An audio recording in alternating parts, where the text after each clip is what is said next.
बार तो हनुमान जी गए थे समझाने के लिए, वो अब की बार कहा अब की बार ऐसा किया जाए, अंगद जी को भेज दिया जाए। कहा ठीक है। अंगद जी को बुलाया, बुला करके अंगद जी से कहा अंगद जाओ रावण को समझा आओ। राम जी ने कहा, वो अंगद जी ने जैसे ही सुना अंगद जी को गुस्सा आ गया। अब हनुमान जी में और अंगद जी में अंतर देखना, आप बहुत अंतर है। अंगद जी महाराज है सिपाही, युवराज सिपाही, वो हनुमान जी सिपाही नहीं है, हनुमान जी है संत। तो संतों के समझाने का ढंग अलग होता है और सिपाहियों के समझाने का ढंग अलग होता है। और समझाते दोनों हैं, इनका प्रकार अलग है समझाने का। एक भाव से समझाते हाथ जोड़ करके, कौन है? संत। भैया मान जाओ, अच्छे रास्ते पर चलो, खराब बातें छोड़ दो, ये संत समझाते हाथ जोड़ करके। ये संतों का समझाना ये प्रकार है। और सिपाही हाथ जोड़ के नहीं समझाते। समझाते क्या? वो डंडा उठाया, भय दिखाया, हड्डी पसली तोड़ देंगे अगर ये तुमने ऐसा काम किया तो। ये भय किस सिखाते? तो ये समझाने का दोनों का तरीका अलग अलग है। तो हनुमान जी महाराज है संत, और जब संत की भाषा नहीं समझे रावण, तो अब की बार सिपाही भेजा जा रहा है। तो वो बोले, अंगद जी ने कहा बस प्रभु ठीक है, आज्ञा दे दो। रावण जैसे समझेगा हम उसको वैसे समझा करके आएंगे। समझ गए राम जी कि ये सिपाही हैं, फिर भी राम जी अपने दुश्मन का भी बुरा नहीं करना चाहते हैं। ऐसा रामायण में लिखा है कि जो अपने दुश्मन का भी बुरा ना चाहे वही राम। महाराज जी ने प्रमाण लिखा, बोले मैं जानो निज नाथ स्वभाव, आप राधे पर पे न खाऊ। मैं जानो निज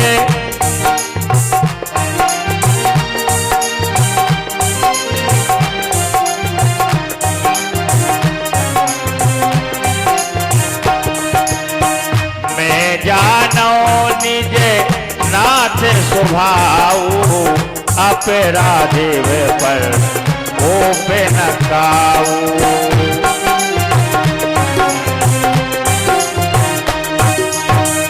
जो भगवान अपराधी के ऊपर भी गुस्सा नहीं करते हैं। आज जैसे गुस्सा देखा कि अंगद जी गुस्से में जा रहे हैं, अंगद जी से कहा ऐसे नहीं समझाना है जैसा तुम सोच रहे हो। बोले महाराज फिर कैसे समझाएं? तो राम जी के कहने का ढंग, बोले काज हमार अरे तासोहित होई, रिपुसन करहु बत कही सोई। काज हमारा काम बन जाए और दुश्मन का भला हो जाए, ये है राम। अंगद जी ने कहा ठीक है। अंगद जी महाराज जैसे राम जी से आज्ञा लेकर सेना से बाहर निकले, वहां हनुमान जी से जैसे ही बात हुई, हनुमान जी ने कहा भैया अंगद कहाँ जा रहे हो? कहा रावण को समझाने जा रहे।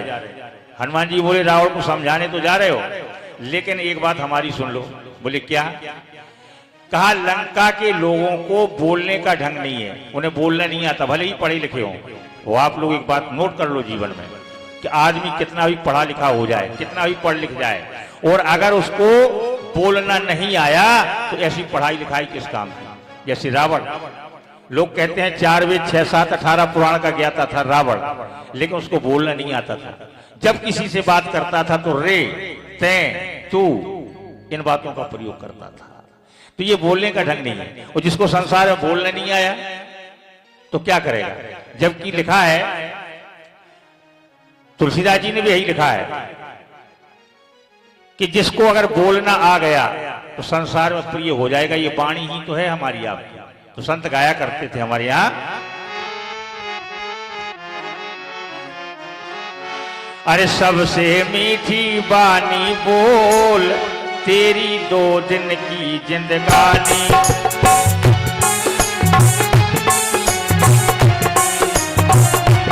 सबसे मीठी बानी बोल, तेरी 2 दिन की जिंदगानी।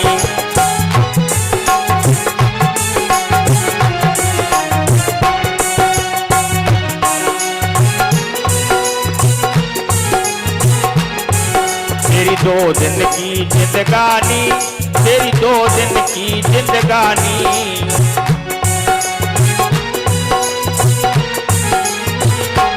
सबसे मीठी बानी बोल तेरी 2 दिन की जिंदगानी।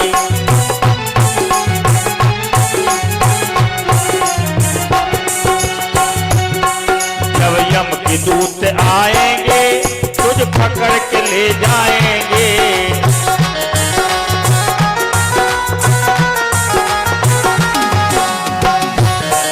जब यम के दूत आएंगे तुझे पकड़ के ले जाएंगे।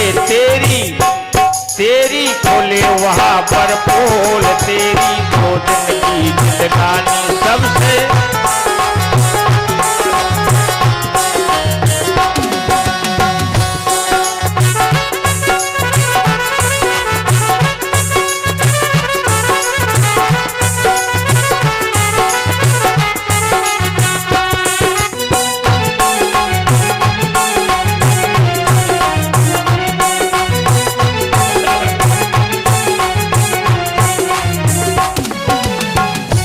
हम आपकी 2 दिन की जिंदगानी है, प्रेम से बोलना सीख जाओ। आखिर अंगद जी महाराज से कहा, हनुमान जी ने कहा भैया वहां तुम जा रहे हो, लंका के लोगों की एक पहचान और है, जो बात कम करें लात ज्यादा चलाएं। वो लंका के लोग बात बात पर जो लात का प्रयोग करें। अंगद जी ने कहा तुम्हारे साथ हुआ है क्या? हनुमान जी बोले और क्या। तो हनुमान जी के साथ क्या हुआ था? ये है लंका के लोग। हनुमान जी महाराज जब सीता का पता लगाने गए थे और मेघनाद बांध करके रावण के दरबार में जब हनुमान जी को ले गया और हनुमान जी को देखने के लिए लंका के लोग आए, तो लंका के लोग आकर के हनुमान जी के साथ क्या व्यवहार करते थे? देखन कहाया ये पुरवासी, सुमारे चरण करें बहुहासी। मार रहे चरण। हनुमान जी को लातों से पीट रहे थे लंका के राक्षस। किन्हीं लोगों ने कहा महाराज हनुमान जी, ये लंका के लोग तुम्हें राक्षस लातों से पीटते रहे और तुमने कुछ नहीं किया, इतने बलवान थे, तुम्हारा तो बहुत बड़ा अपमान हो गया। तो हनुमान जी ने कहा मेरा अपमान नहीं हुआ। क्यों? बोले मेरा अपमान हो ही नहीं सकता है। अरे कहा लातों से तुम्हें पीटा गया, फिर अपमान किसका हुआ? वारे राम जी, वारे हनुमान जी। हनुमान जी ने कहा बोले मेरा अपमान नहीं हुआ। मोह न कछु अरे बांधे के लाजा, कीन चाहो निज प्रभु कर काजा। मैं तो अपने भगवान का काम करने के लिए गया था, और सम्मान हुआ है अपमान हुआ ये तो भगवान जाने भाई। मैं तो अपने भगवान का काम कर रहा था। तो यह कार्यक्रम कराने वाले जो हमारे पांडे परिवार हैं, सबसे यही निवेदन है, अपने आए हुए अतिथियों का, आए हुए विद्वानों का, संतों का, किसी का भी अपने द्वारा अपमान नहीं होना चाहिए। अगर कोई 2 बात कह देता है, यहाँ हो या कोई भी कार्यक्रम हो, कोई भी कहीं भी करवाओ, एक बात का विशेष ध्यान होना चाहिए। पता नहीं किस वेश में कौन आया है तुम्हारे यहाँ, उसका अपमान अगर हो जाता है तो भगवान का अपमान हो जाता है। तो ऐसा नहीं होना चाहिए। ये हनुमान जी से सीख लो, नहीं तो आप किसी का अगर अपमान कर देंगे, हो सकता है अभिमान में आकर, क्रोध में आकर। तो लंका के लोगों ने हनुमान जी का अपमान किया, लेकिन हनुमान जी कह रहे मेरा कोई अपमान नहीं हुआ। कीन चाहो निज प्रभु कर काजा। हम अपने भगवान का काम करने में अगर कोई 2 बात हमको कह देता है, हमारा अपमान नहीं है, मैं तो भगवान का काम कर रहा हूँ। भाई भगवान समझेंगे, और भगवान जब समझेंगे तो बहुत अच्छी तरह से समझते हैं भगवान। भगवान ने रावण को समझा दिया, और रावण को समझाने में भगवान ने क्या किया था सब लोग जानते हैं। रावण का क्या हाल हुआ? बोले राम विमुख यस हाल तुम्हारा,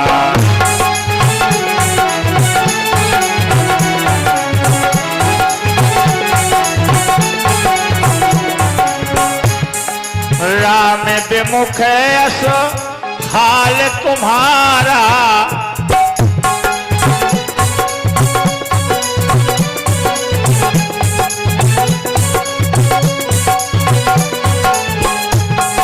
रहा न कुल पूरो बनहारा।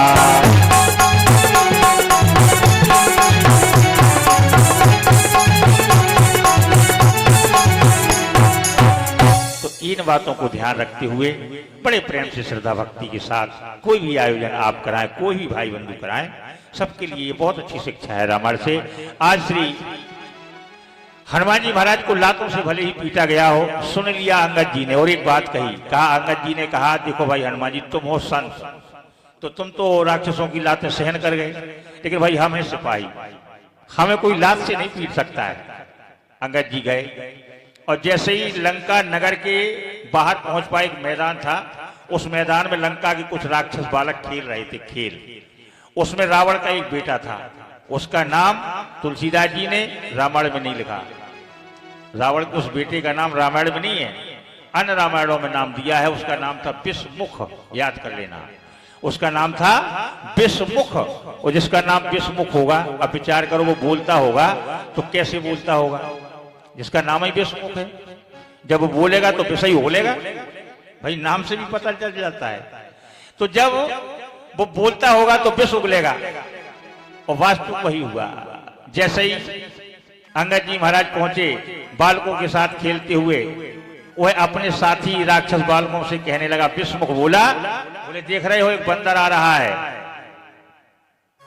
अंगद जी को बड़ा खराब लगा, भाई अपने यहां कोई परदेशी व्यक्ति आ जाए और उसको इस प्रकार की भाषा का प्रयोग किया जाए तो उसे अच्छा नहीं लगेगा। अंगद जी ने कहा, बड़े खराब लोग हैं। तब तक उन राक्षसों ने उस विषमुख से पूछा, रावण के बेटे से कहा, यह बताओ ये जो बंदर आ रहा है ये कौन है? तो विषमुख बोला हमें लगता है ये उन्हीं राम का कोई सेवक होगा, जिन राम की पत्नी का हरण हमारे पिताजी करके ले आए। अच्छा, कितना बड़ा काम करके आए हैं पिताजी, है? कितनी शान से नाम ले रहा है। जिन राम की पत्नी का हरण हमारे पिताजी करके लाए हैं,